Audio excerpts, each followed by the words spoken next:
Input Srinivas మనకి లైవ్లో సిద్ధంగా ఉన్నారు. శ్రీనివాస్ చెప్పండి, ఈసారి చాలా వరకు కూడా పార్లమెంట్ ఎన్నికలు కీలకంగా మారినటువంటి పరిస్థితి, ఓటింగ్ శాతం పెరిగే అవకాశాలు ఉన్నాడు ఈసీ ఓపీ సూచిస్తున్నటువంటి పరిస్థితి. కానీ హైదరాబాద్ చూసుకుంటే ఎప్పుడు కూడా ఓటింగ్ శాతం మొన్న చూసుకుని కూడా చేవెళ్ళ మినహా ఎక్కడ కూడా పూర్తి స్థాయిలో నమోదు కానిటువంటి పరిస్థితి. ఈసారి పెంచే దిశగా ఈసీ కూడా చర్యలు తీసుకుంది. సో ఎంతవరకు జరిగినటువంటి పోలింగ్ సార్లు చూస్తే ఎంతవరకు జరిగినటువంటి పరిస్థితి, కొన్ని చోట్ల ఈవీఎంలు మొరాయిస్తున్నటువంటి పరిస్థితి కూడా కనిపిస్తుంది. పూర్తి అప్డేట్స్ ఏంటి?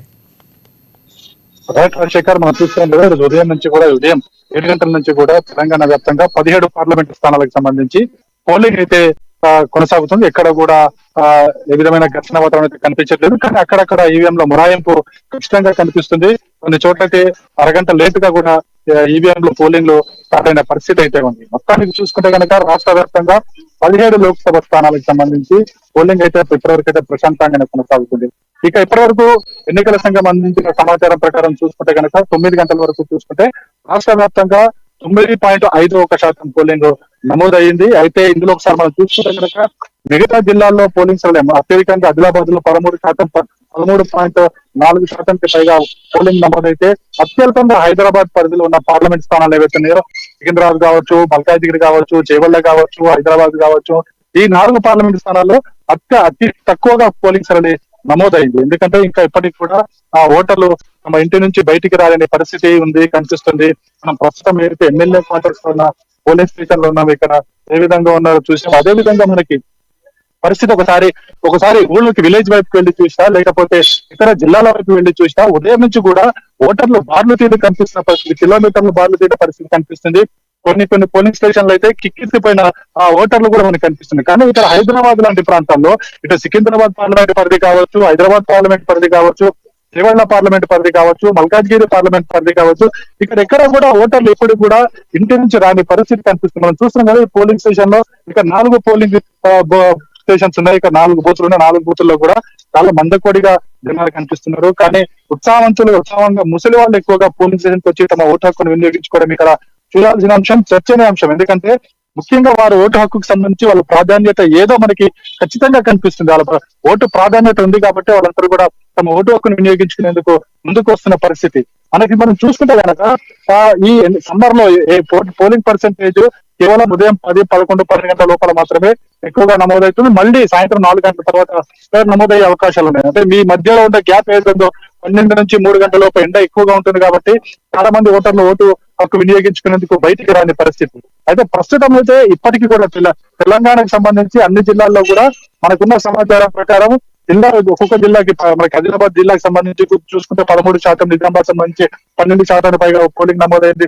ఇలా ప్రతి జిల్లాలో ఎక్కువగా నమోదైనా కేవలం హైదరాబాద్ పార్లమెంట్ పరిధిలో 4 పార్లమెంట్ స్థానాలు ఏదైనా అక్కడ అతి తక్కువగా నమోదవుతున్న పరిస్థితి అయితే కనిపిస్తుంది. అయినప్పటికీ కూడా ఇక్కడ చాలా లూప్ హోల్స్ కనిపిస్తున్నాయి. ఎందుకంటే ముందు నుంచి కూడా ఎన్నికల సంఘం చెప్తుంది, ఎన్నికల ఓటు హక్కును వినియోగించుకునేందుకు ఓటర్లు బయటికి రావాలి, తన ఓటు హక్కును వినియోగించుకోవాలని చెప్తుంది. అదేవిధంగా ఎన్నికల సంఘానికి సంబంధించి వాళ్ళు చేయవలసిన పనులు ఏవైతున్నాయో ఆ పనులన్నీ కూడా చేయకుండా సక్రమంగా చేయకపోవడం కూడా ఒక కారణంగా చెప్పొచ్చు. ఎందుకంటే ఇప్పటి వరకు కూడా చాలా ఇళ్లలోకి ఓటర్ స్లిప్లు రాని పరిస్థితి.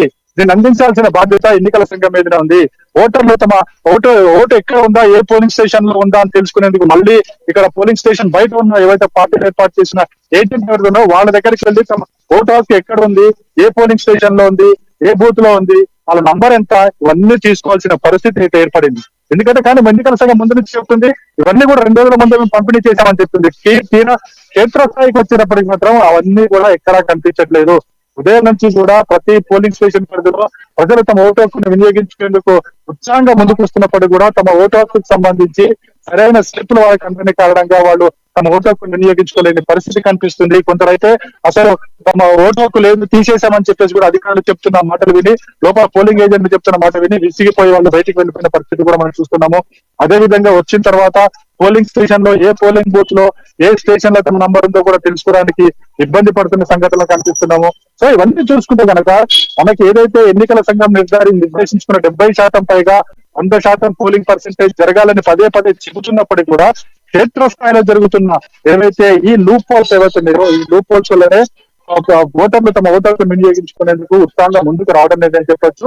అయితే మరొక వైపు ఏంటంటే ఓటర్లు తమ ఓటు హక్కును ఖచ్చితంగా వినియోగించుకోవాలి. ఎందుకంటే ఓటు హక్కును వినియోగించుకునేందుకు ఎన్నికల సంఘం ఇది అప్పుడు హాలిడేని కూడా ప్రకటించింది. అందరి ఇళ్లలో కాకుండా బయటికి వచ్చి ఏదో ఒక సమయంలో ఉదయం 7 గంటల నుంచి తీసుకుని సాయంత్రం 6 గంటల వరకు తమ ఓటు హక్కును వినియోగించుకోవాలని చెప్పేసి కూడా అందరూ కూడా చెప్తున్నారు. ఇక మరోవైపు చూసుకుంటే కనుక ఈ ఓటు హక్కుకు సంబంధించి ఇప్పటికే ప్రముఖులు సెలబ్రిటీస్ అందరూ చిరంజీవి ఫ్యామిలీ కావచ్చు, అల్లు అర్జున్ ఫ్యామిలీ కావచ్చు, అదేవిధంగా ఎస్ఎస్ రాజమౌళి ఫ్యామిలీ కావచ్చు, అందరూ కూడా జూబ్లీ క్లబ్ లో తమ ఓటు హక్కును వినియోగించుకున్నారు. అదేవిధంగా ప్రధానంగా పార్టీలకు సంబంధించిన అభ్యర్థులు కూడా తమ ఓటు హక్కును వినియోగించుకున్నారు.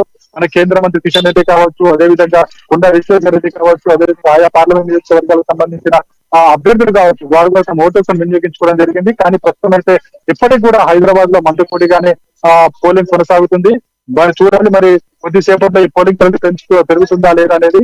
అయితే ఇప్పటివరకున్న ఏదైతే రికార్డ్ అవుతుందో ఆ రికార్డు అధిగమిస్తుందా లేదా అంత కిందే తక్కువగా ఉంటుందా అనేది కూడా చూడాల్సి ఉంది. రాజశేఖర్ రైట్ ఒకటి అంటే ఓటర్లకు సంబంధించి మీరు ప్రధానంగా మాట్లాడుతూ ఓటర్ స్లిప్పులు జారీ చేయడంలో కొంతవరకు ఇటువంటి వాలంటీర్లు కూడా నియమించింది, పూర్తి స్థాయిలో పంపిణీ చేశామని ఈసీ చెప్పినటువంటి పరిస్థితి. కానీ ఇక్కడ ఒక అధికారికంగా కూడా వెబ్సైట్లు ఏర్పాటు చేస్తాం, దాంట్లో మీరు చెక్ చేసుకోవచ్చు.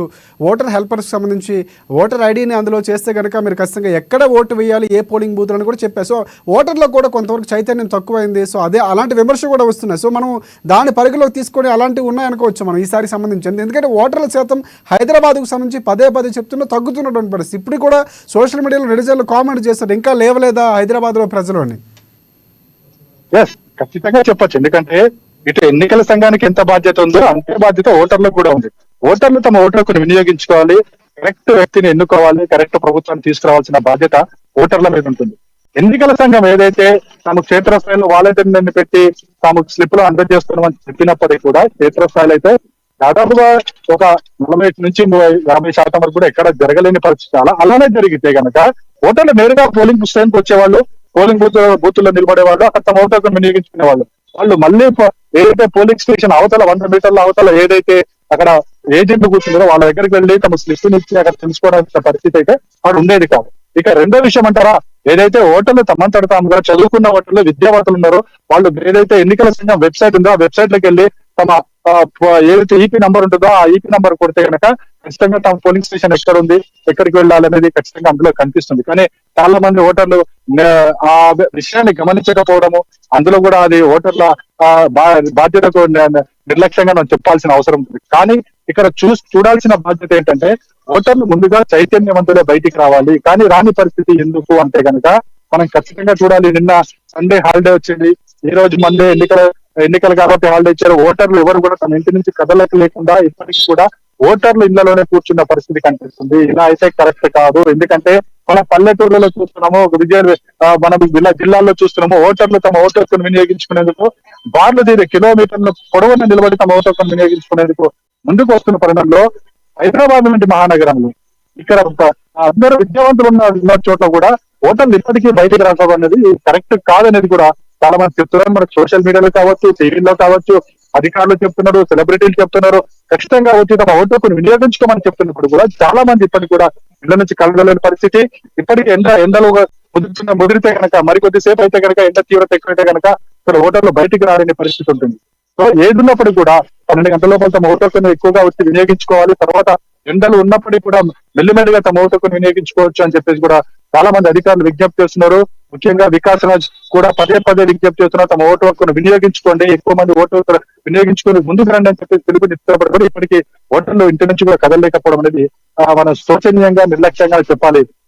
రాజశేఖర్ శ్రీనివాస్, ప్రధానంగా చూసుకుంటే ఓటింగ్ సరళి ఇప్పుడు జరుగుతున్న తీరు చూసుకుంటే సాయంత్రంకు పెరిగే అవకాశాలు కనిపిస్తున్నాయి. సికింద్రాబాద్, హైదరాబాద్ లాంటి ప్రాంతంలో చాలా తక్కువగా నమోదైనటువంటి పరిస్థితి. ఇటువైపు ఆదిలాబాద్ కానీ, జహీరాబాద్ కానీ, నల్గొండ ప్రథమ స్థానంలో ఉన్నాయి. 13, 12, 13% ఉన్నటువంటి పరిస్థితి కనిపిస్తుంది. సో మీరు అన్నట్లు ప్రాంతీయాల్లో, గ్రామీణ ప్రాంతాల్లో ఉన్నటువంటి చైతన్యం ఓటర్లు ఓటు వేయడానికి ఇక్కడ మొగ్గు చూపించినటువంటి పరిస్థితి కనిపిస్తుంది. సో పోలింగ్ శాతం పెరిగే అవకాశం కనిపిస్తుందా? ఇప్పటి వరకు చూసుకుంటే కనుక పోలింగ్ శాతము 9.51% అంటే మనకు 9 గంటల వరకు ఇచ్చిన సమాచారం ప్రకారం. అయితే మరికొంచెం శాతం పెరిగే అవకాశం ఉంది. కానీ ఇది ఎంతవరకు పెరుగుతుంది? గతంలో ఏదైతే పోలింగ్ సరళి నమోదైందో దాని నుంచి నమోదవుతుందా లేదా అని చూడాలి. మనకి హైదరాబాద్ లో పార్లమెంట్ స్థానాలు ఇప్పటివరకు కూడా 5.40% ఓట్లు మాత్రమే పోలేవడం జరిగింది. అదేవిధంగా మల్కాజిగిరి కూడా 6.something ఉంది. అదేవిధంగా సికింద్రాబాద్ లో కూడా 6.3%, చేవెళ్లలో కూడా అదే పరిస్థితి కనిపిస్తుంది. అంటే మనకి నగర ప్రాంతాలు, మహానగరం ఏదైతే హైదరాబాద్ అని చెప్పుకుంటున్నామో, హైదరాబాద్ చుట్టుపక్కల 4 పార్లమెంటు స్థానాల్లో కూడా కనీసం 6% సంబంధించి పోలింగ్ నమోదు కాకపోవడం అనేది ఇంకా ఆలోచించాల్సిన విషయం. అంటే ఇది ఇక్కడికి ఆగిపోతుందా, లేకపోతే పెరుగుతుందా, ఎంతవరకు పెరుగుతుంది, గతంలో ఉన్న ఏదైతే పార్లమెంట్ స్థానాల యొక్క ఏదైతే నమోదైందో దాని రికార్డు అధిగమిస్తుందా లేదా అనేది ఇప్పటికీ అనుమానంగానే కనిపిస్తుంది. అయితే మరికొద్ది గంటలు గడిస్తే గానీ పోలింగ్ సరళి ఏ విధంగా ఉంటుందని మనం చెప్పలేము Rajasekhar. Thanks for updates Srinivas. మనం ఖచ్చితంగా ఓటింగ్ శాతం పెరగాలి, ఓటర్లో చైతన్యం రావాలి, ఓటు హక్కు వినియోగించుకోవాలి. దేశ రాష్ట్ర భవిష్యత్తును మార్చే, తలరాతను మార్చే ఓటు హక్కు ఖచ్చితంగా వినియోగించుకోవాలి. ఈసీ ఎన్ని ప్రయత్నాలు చేస్తున్నా హైదరాబాద్లో మంతకొడు కనుక సాగుతుంది. చాలా పోలింగ్ కేంద్రాల్లో ఓటర్లు కనిపించినటువంటి పరిస్థితి కనిపిస్తుంది. సో ఓటింగ్ శాతం పెరగాలని ఆశిద్దాం, చైతన్యం రావాలి. ఇప్పటికి కూడా చాలా వరకు ట్రెండ్స్ అవుతున్నాయి. ఇంకా హైదరాబాద్లో ఓటర్లు లేవలేదా? సో ఖచ్చితంగా దానికి సమాధానం చెప్పాలి. ప్రతి ఒక్క యువత ఓటర్ లేచి ఓటు హక్కు వినియోగించుకోవాలి. సో తద్వారా అంటే భారతదేశం కానీ రాష్ట్రంలో మన బాధ్యత నిర్వర్తించాలి. 5 ఏళ్ళకి వచ్చే ఎన్నికలు మన తలరాతను మార్చేవి. ఖచ్చితంగా బాధ్యతాయుతంగా ఓటు వేయాల్సిన అవసరం ఉందని ఇప్పటికే చెప్తున్నటువంటి పరిస్థితి కూడా కనిపిస్తుంది. ఎస్ మా ప్రతినిధి రైట్ హైదరాబాద్ నుంచి మరికొన్ని అప్డేట్స్ అందించేందుకు మా ప్రతినిధి హరీష్ మనకి లైవ్లో సిద్ధంగా ఉన్నారు. హరీష్ చెప్పండి, ప్రధానంగా హైదరాబాద్ సంబంధించి ఇప్పుడే